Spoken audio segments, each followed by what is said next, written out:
kibao. Mambo vipi, kama kawaida, it's your girl Adasa na niko ndani ya Kwetu Mix on NTV. Join me, your boy Ted Agua, right here on your favorite channel, Tupate Vibe. Your source of all great 411 and so much more.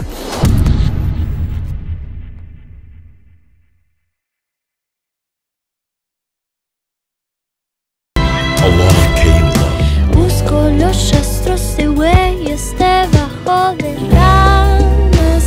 I need to know what's going on between you and Graciela. I didn't say anything about the time you were with Miguel. Yes, but let me remind you once again that it was because you asked me, so don't you dare throw that on me. I'm sure that this is the beginning of something really good for the both of us. The truth is, I could never get you out of my heart, David. And I am also sure of that. Is it too late now to say sorry? No. Along came love.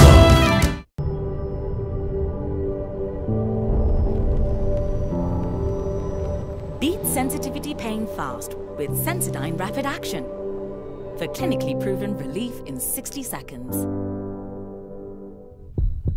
This is Fact Finder from the BBC. Africans in diaspora are trooping to Ghana. We look at how the media is covering the year of return.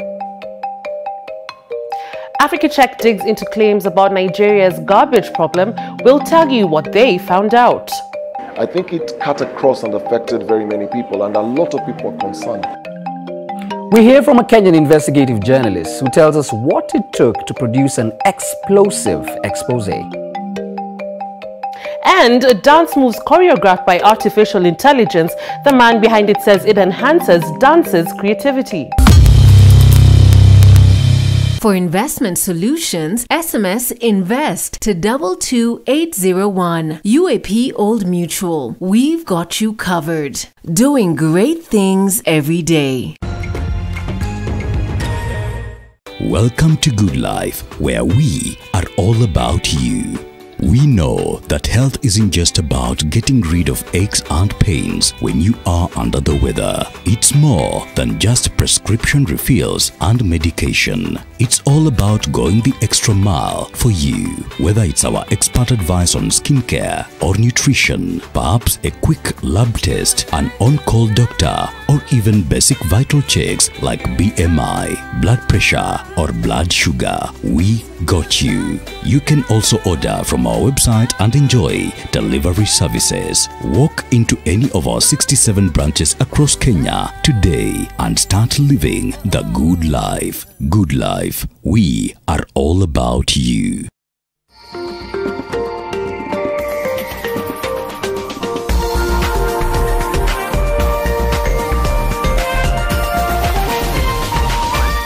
This is NTV.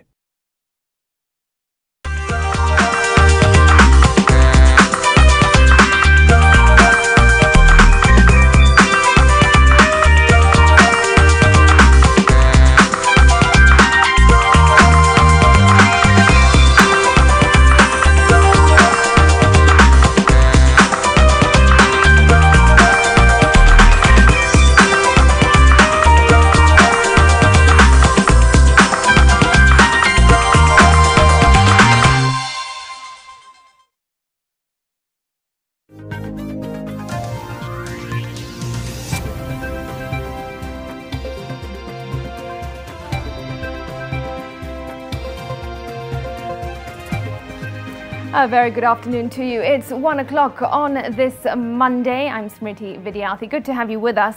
Our top story, the government is to impose a 6 p.m. to 6 a.m. curfew in the Kapedo region following an operation to flush out bandits in that area. Security officers have been targeting several villages that were considered a safe haven for bandits. Interior Cabinet Secretary Fred Matiang'i says the operation will continue until all the bandits are captured and disarmed. A few years ago, those thugs killed 42 of our police officers. Then later on, they killed 21 of our police officers. Then recently, they murdered more police officers. We cannot continue to play hide and seek with criminals. And we are not going to continue that monkeying around. We have to sort that problem out now and forever. And we are going to do it. So we are not going to postpone it. In the past, when it has happened, we have an interaction between our security forces and the criminals in that area. Then we have a brief discussion amongst ourselves and say, okay, let's now be buddies again. And 7 months later, they murder more police officers. Now we must get every one of them out. And we must go in there and collect all the guns that are there. I am issuing, like I said, notice shortly extending curfew hours in Kabedo, and I'm going to designate it as a special operation area, and we'll maintain a curfew there between 6 and 6 in the evening, so that we can do all the work that we need to do there and complete it.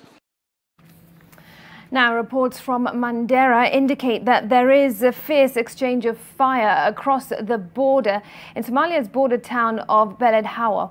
Sources say the latest aggression is in retaliation to an overnight attack by Jubaland forces. According to reports, Somali government forces engaged the attacking forces as heavy gunshots rented the air. Communication to the border town of Mandera has been down all morning as journalists try to get through to the area to get a better perspective of the situation on the ground. In a statement issued by the Somali government, Somalia seems to accuse Kenya of once more meddling in its internal affairs, while claiming that Kenya has sponsored militia groups, arms and ammunition into the Republic of Somalia without the knowledge or permission of the Horn of Africa nations government. The Somali government says rebel groups armed by the Kenyan government crossed the border overnight. They accused Kenya of provocation and says Somali troops fought back against the attacking group. A statement in English by Somalia's Ministry of Information, Culture and Tourism further states that Somalia has a robust system in the supply chain of weapons and ammunition, and it takes violations of territorial integrity as well as what it claims are actions that can have potential destabilizing consequences very seriously. Mogadishu has also stated that it is investigating the origin and motives of the weapons and ammunition it has blocked intended for Somalia. Nairobi is yet to respond to the latest accusations by Mogadishu or give the status of security along the common border. Somalia is expected to hold its elections this year and has been accusing Kenya of meddling in its internal matters, including its democratic space. Leila Mohammed, NTV. Well, the Ministry of Foreign Affairs has sent out a statement in relation to this matter, and it reads in a diplomatic note to the chairperson of the African Union Commission today. Kenya has expressed great concern over renewed fighting in the border town of Bulahawa in the northern of Gedo region, southwestern Somalia. The statement continues to say that the fighting appears to involve the Somali National Army against regional forces from the Jubaland state of Somalia. Kenya's primary concern is that the renewed fighting endangers large-scale displacement of civilians inside Somalia and increasingly generates a large number of refugees and also asylum seekers to Kenya, therefore aggravating an already dire humanitarian situation in Somalia and also the refugee camps in Kenya.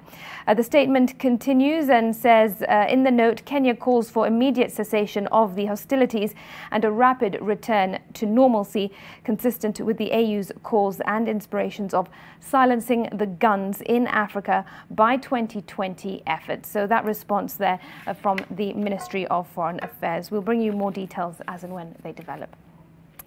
Elsewhere, Interior Principal Karanja Kibicho is currently at the Directorate of Criminal Investigations headquarters to record a statement over allegations leveled against him by former Nairobi Governor Mike Sonko.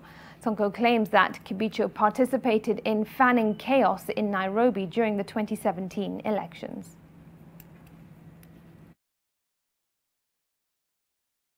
All right, let's take you to Leila Mohammed now, who's on the ground with more details. Leila, what can you tell us? Well, the first important thing is that Karanja Kibicho, the PS for Interior, is already at the Directorate of Criminal Investigations here at their DCI headquarters in Kiambu Road. He arrived here like 20 or 30 minutes ago and was received by officers here.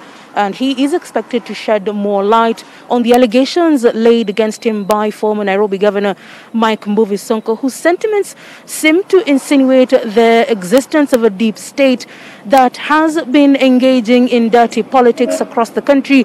And this latest flare-up of statements by the former Nairobi Governor seems to put the handshake in trouble and drama, simply stating that they participated in an act that was indifferent at a time when the country was in a position to be in high intense situation, which brought about the whole issue of the handshake on March 9th, 2018. However, Kibicho has not been in a position to speak to the media. We are standing by outside to wait upon him, maybe to leave the vicinity of this area and try and get a comment from him about those allegations. But at the moment, we are just still waiting for that moment when we see him leave this area and get a bit more details of what might have transpired. Remember, this is the second individual to come here after allegations laid against them in a public rally that is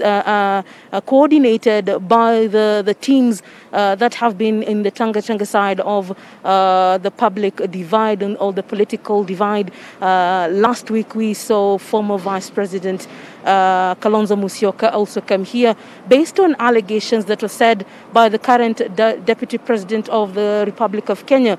So maybe this could be a pattern going on of maybe them, the political sphere, trying to change goals and positions in how the politics of 2022 is coming into shape. But however, we'll be in a position to bring you much more once we get much more information from here along Kiambu Road. Smriti. All right, thanks very much, Leila Mohammed, joining us live. Now, Kenya has renewed its security pact with the United Kingdom following a meeting between Interior Cabinet Secretary Fred Matiang'i and the UK Secretary of State for Defence Ben Wallace today under the third UK-Kenya security dialogue. This comes in the wake of Kenya's membership at the UN Security Council begins to take shape. More details on that shortly in this broadcast. To another story, an ODM leader Raila Odinga now says Mount Kenya region owes him a political debt for standing behind President Mwai Kibaki to win the presidency. In a candid interview with Kameme TV, Raila said those around President Kibaki then betrayed him and went against their MOU for selfish reasons. Here is a snippet of the interview, which includes Raila tearing into the Jubilee government's performance record. Wakati mimi nilisema Kibaki tosha, niliambiwa ati Wajaluo hawezi kupiga kura kwa Mkikuyu. Moi alisema namna hiyo. Wakikuyu yale walifanyia Mboya na Jaramogi, Wajaluo hawezi kupiga kura kwa Mkikuyu. Mimi nikaenda nikaambia Wajaluo ati hajakuwa na vita kati ya Wajaluo na Wakikuyu. Ile vita ambayo ilikuwa ni ya kisera, na akawaambia tofauti Jaramogi na Kikuyu. Na Kibaki mtoto wa Jaramogi. Jaramogi alitoa yeye Makerere, akaleta yeye kuwa executive officer ya KANU, na yeye akalipa mshahara yake kwa miaka 2. Kwa hivyo Kibaki ni mmoja wetu. Na Wajaluo wakapiga kura Kibaki 98.5%.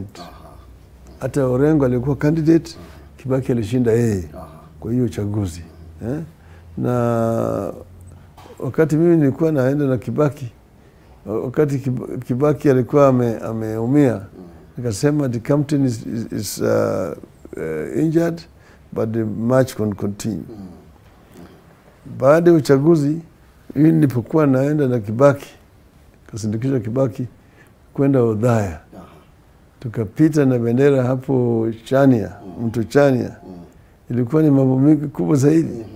Nikaenda Kenol. Kutoka Kenol tukaenda Murang'a. Huko tukaingia Sagana. Kutoka Sagana tukaingia huko Karatina. Kutoka Karatina tukaingia Mkuruweni. Alafu tukaingia Odhaya. kila mahali nilikuwa napita, nilikuwa najulikana kama Mtongoria Jamba. Wakiwa wananiita mimi Mtongoria Jamba. Mpaka nikaingia mpaka kule Udhaya. Na kutoka huko. Shida ilitokea wakati wale ukibaki alipokuwa mgonjwa, wale ambao walikuwa chini ya Kibaki pale wakalitoa usalata kwa mambo ya MOU. Wanakiwa tulikuwa tumeandika na MOU na wakakataa mambo ya katiba. Sasa hivyo mimi sikuwa na makosa. Mimi nilisalitiwa. Si mtu mwingine. Mimi ndio niko na deni yangu, ndio kuna deni yangu, sio nini kusema ati nini. Mimi nikasema sio nini, sio tukaenda kule Bomas of Kenya, tena kasalitiwa mara pili, kwa sababu tukasema la kwa ile katiba. Kwa hiyo mimi ninadai, mimi ndio wako na deni yangu, mimi sina deni watu wengine, lakini yale yote mimi nimefanya, najaribu tu wachi kama tumeunganisha wa Kenya wote, tumemsahau yaliyopita, ili Kenya iweze kuendelea mbele. All right, from that, let's just take you back to an earlier story about how Kenya has renewed its security pact with the United Kingdom following a meeting between Interior Cabinet Secretary Fred Matiang'i and the UK Secretary of State, Secretary of State for Defence, that's Ben Wallace, this morning under the third UK-Kenya Security Dialogue. And this comes in the wake of Kenya's membership at the UN Security Council, which begins to take shape. This year we are jointly members of the UN Security Council. We have also discussed our areas of priority and how we are going to work together to deal with peace building in the region, counter-terrorism, and ensuring that we all help each other strengthen ourselves and our resilience in the face of climate change, and how that affects security within our country and the region. It's important that friends and allies support you in the task ahead. It's important that when we face the common threat of Al-Shabaab, that we work together to defeat that, both here in Kenya, but also in the United Kingdom and through the international community, and indeed through the UN in Somalia. I think it's important that the United Kingdom stand side by side with Kenya in standing up for its values, for democracy, and working with Kenya to make sure that its neighbours follow a similar path. Because Britain and Kenya not only go way back, we also in today share those values and share the same threats.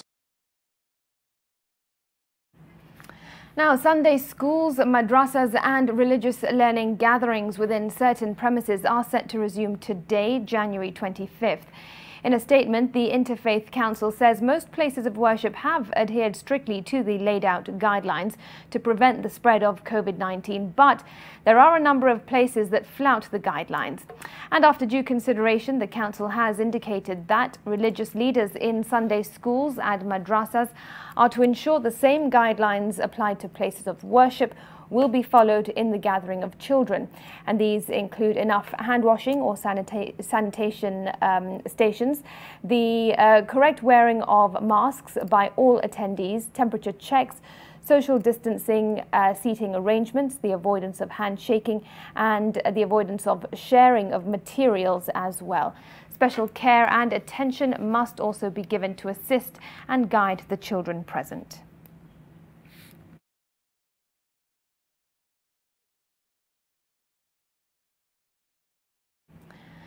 Elsewhere, the Independent Electoral Commission is receiving nomination papers from candidates in the Machakos Senator by-election. 14 candidates are expected to be cleared by the Commission to participate in the March 18th mini-vote. Our regional reporter Kelvin Silu is covering that exercise. And Kelvin, what can you tell us about the activities there? And do we know which candidates have been cleared, if at all?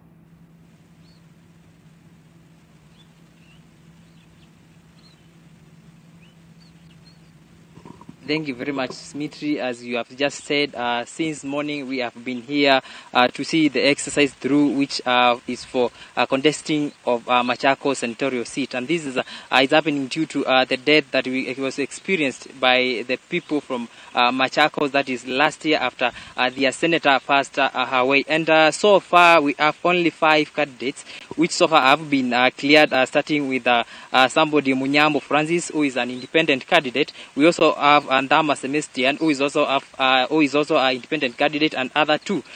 In the evening, we are expecting some other 3 more candidates to be cleared by the IEBC here at Machakos, and we will be having the United Democratic Alliance candidate, and also an independent candidate and the Party of Economic Democracy, who are also expected to be cleared by IEBC for contesting for the small Fort town here in Machakos. And we are going to be joined by the IEBC boss here from Machakos, maybe to tell us how far with exercise and maybe what do we expect today and even tomorrow.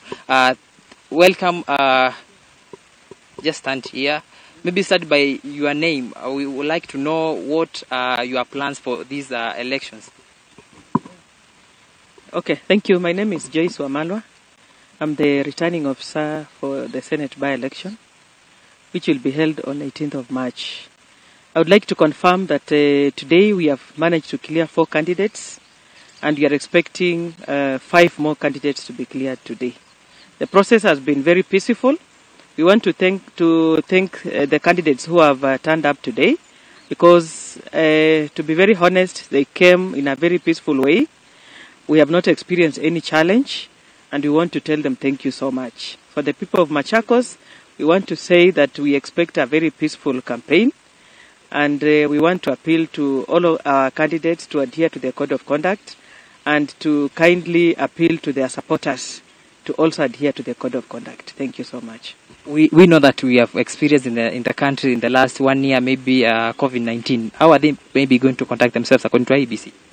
We had a meeting between the candidates and ourselves and the security agents, and our guidelines were very clear that we still have COVID with us, and we must all adhere to the COVID-19 regulations by the government.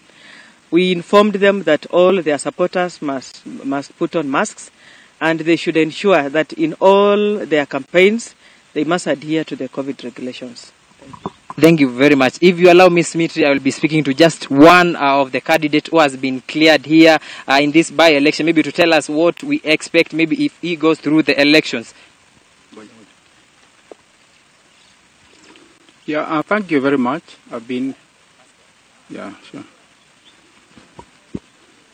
Thank you very much. I would like to first of all thank the IEBC.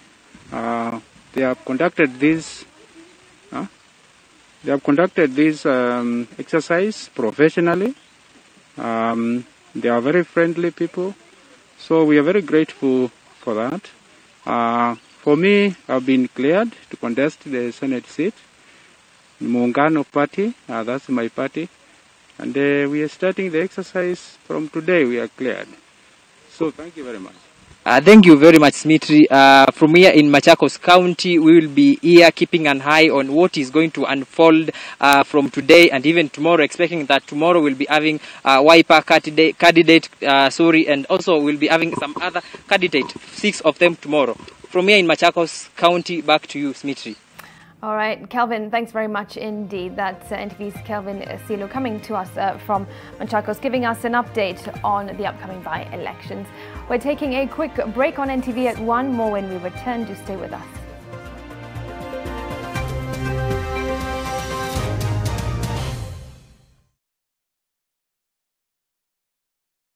Siku ya leo tuko na successful bidder, wacha tumjue. Kwa majina naitwa Michael Madheri Matere. Yes, kutoka Ngecha Rimuru. Ni namba gani ya shini na unique ulitumia ndio uweze kubid? Namba yangu ilikuwa 1169. Uko na hiyo pesa? Niko nayo hapa. Ah, si leta hiyo. Receipt yake ndio hiyo. Kifunguo ndio hiyo. How low can you go? Unaweza enda chini. Mpaka wapi? Bid, bid, bid now. I mean now.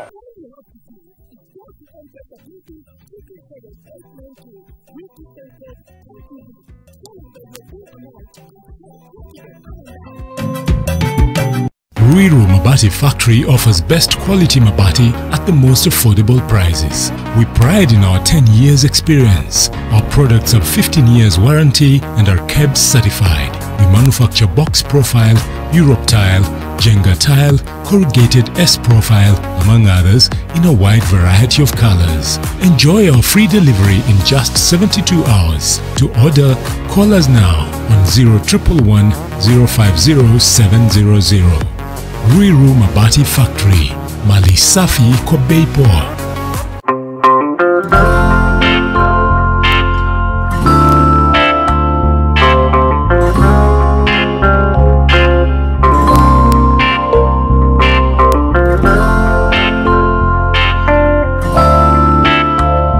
Breaking news from Molfix. Let's see what they're developing right now.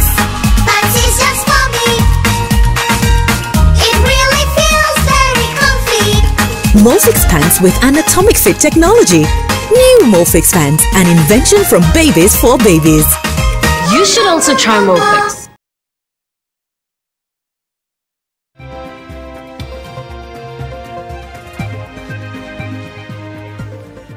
Welcome back. Hundreds of students at Kituro High School in Baringo County are counting losses after a fire razed down one of their dormitories last evening.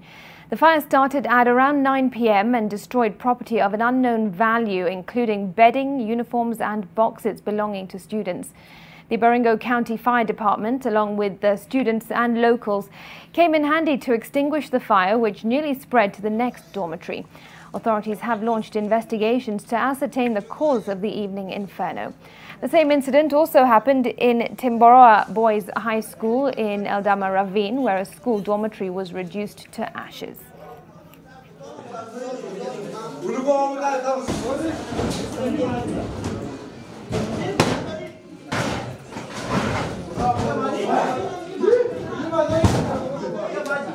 I've already dispatched my education officials to touch base with my administrators, my DCs and everybody to go and find out, and the police to go and investigate on what's going on. I am encouraging the management of schools, very many schools, especially secondary schools, that let them manage the students nicely. There could be an iota of maybe panic. I don't want to say that, because we are preparing our students to start, the candidate to start exams next month, but that much. So as government, we are asking also our children where they are, then let them focus on the education. We want to know whether it is an electrical fault or there's some malice. But maybe in 48 hours, I should be able to tell you openly what caused that fire. At the same time, property of an unknown value was destroyed on Sunday morning after a dormitory at the Kiambere Mixed Secondary School in Mbera South, Embu County, caught fire in a suspected arson attack. Anthony Njogu, the school principal, says nothing was salvaged from the dorm, but the main structure was not completely destroyed in the incident. He says authorities are still trying to establish the cause of the fire, and the Mbere South Member of Parliament, Jeffrey Kingangi, who visited the school, condemned the act and called for a thorough investigation into the cause of the fire. He donated 250,000 shillings to the school to ensure that the affected students remain in Mattresses session. had been put together at the center of the dormitory, set on fire. So all the mattresses are burnt, all the beddings are burnt, and whatever was inside the box is also burnt. So actually nothing has been salvaged, and the dormitory is completely destroyed inside, although the outside looks okay. Tungeomba Ministry of Education, kwa sababu sasa hivi wamekuja wako na stress ya mitihani, watume counselors kwa mashule na education officer waje waongee na watoto, wawatulize, wawaambie si mwisho wa dunia, hata kama muda ni mfupi, si kwamba ikuwa mfupi kwa mtu mmoja, ni mfupi kwa kila mtu, ndio uweze kutulia. Now, Kenya and Tanzania are set to conduct a joint cross-border count of rhinos and other large mammals in the shared Mara-Serengeti ecosystem.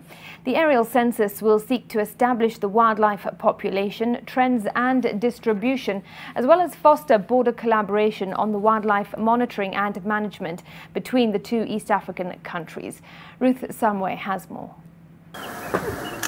The Greater Mara-Serengeti ecosystem boasts as the 8th wonder of the world, largely due to the migration of wildebeest across the region.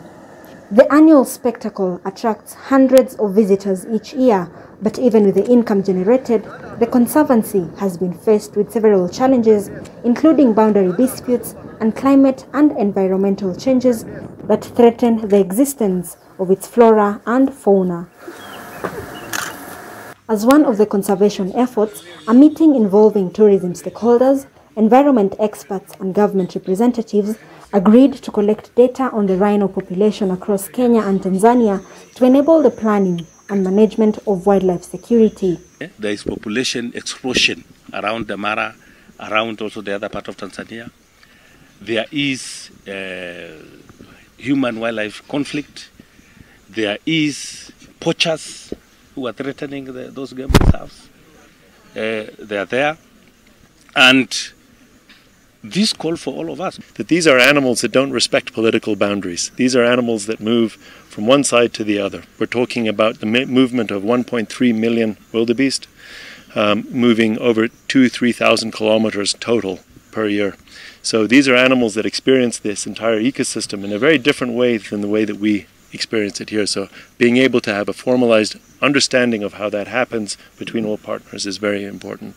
The workshop established a roadmap for effective sustainable management of the ecosystem that would seek to involve the locals, who not only benefit from the proceeds of tourism but take part in conservation efforts. We are going to make every effort to ensure that all the threats that are facing this ecosystem are eliminated, so that we can assure the ecosystem of proper functioning.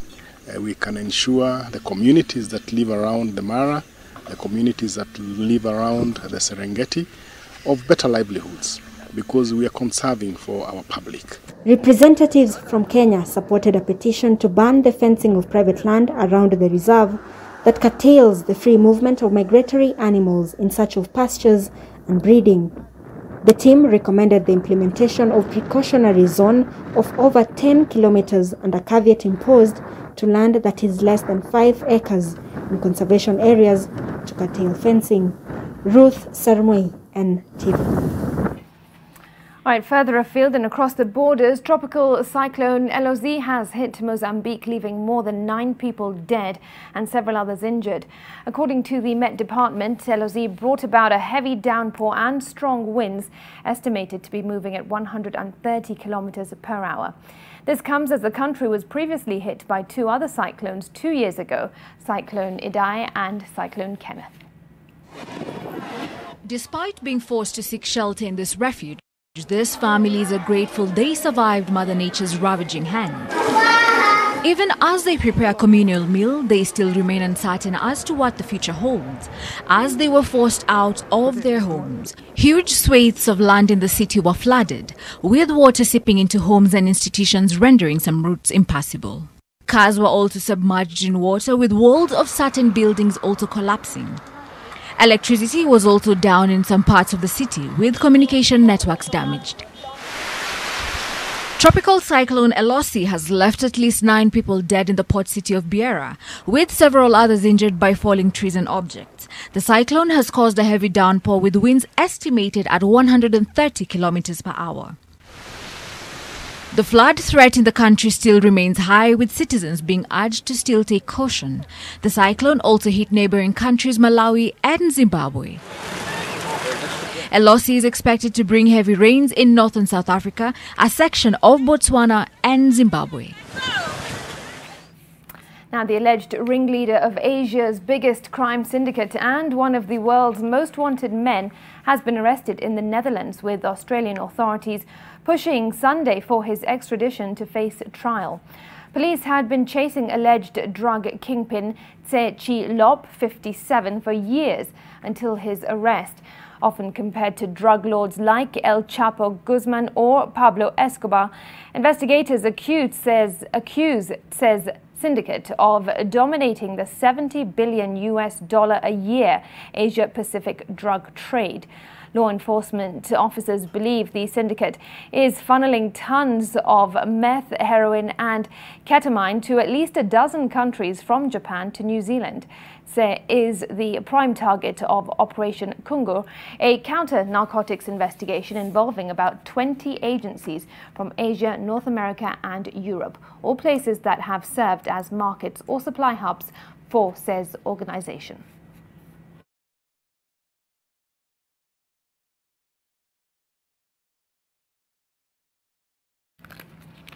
We shift gears for a little bit and bring you some sports news.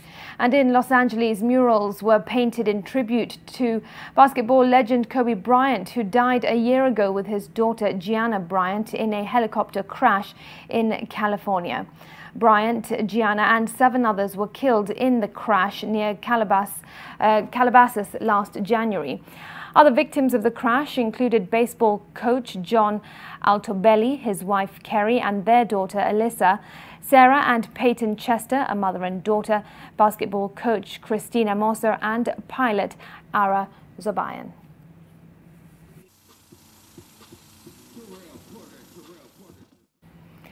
Cross country now, and Maurice Munene and Karine Cheptoek are the winners of the Embu Cross Country Championship race held at the Kangara Secondary School in Mbere North Sub-County. 12 kilometres champion Nick Morris, who won the cross-country race held in Cape Town, South Africa, won in the 10-kilometre race in a duration of 28 minutes and 59 seconds, closely followed by Martin Mumo, who clocked 29 minutes and 4 seconds, while John Muiruri finished third in a time of 29 minutes and 9 seconds. In the under-20 category, Gashanga Kelvin Kariuki won the 8 kilometres race in a time of 20 minutes, while Josephine Mumbi won the 6 kilometre women category in a time of 18 minutes and 38 seconds. The athletes from Embu met in the slopes of Gangara Hill in Mbere North to try and get a ticket that will enable them to participate in the Eastern Region cross-country road race that will carry the region's flag to the national level. 36 athletes will represent Embu County in the Eastern cross-country competitions that will take place in Tharakanithi in early February.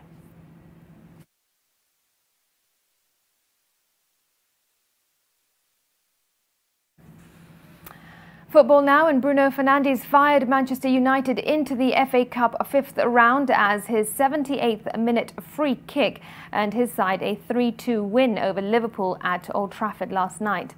Mohamed Salah gave the visitors the perfect start with a sublime finish in the 18th minute before Mason Greenwood levelled 8 minutes later following a sweeping move. Marcus Rashford completed the turnaround with his 4th Old Trafford goal against Liverpool in the 48th minute, but Salah restored parity in the 58th minute after running onto Roberto Firmino's pass. Well, this set the stage for Fernandes, who settled the tie 12 minutes after his introduction with a venomous free kick from the edge of the box to set up a 5th round tie at home to West Ham next month. And last match of the day, Dominic Calvert-Lewin scored his first goal since early December as Everton breezed past Sheffield Wednesday, beating them 3-0 to reach the last 16 of the FA Cup.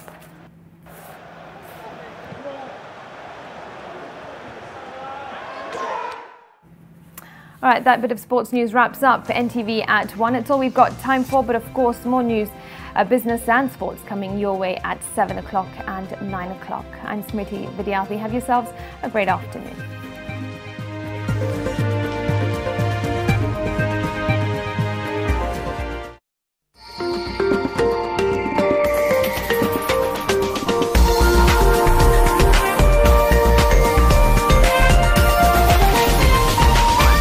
This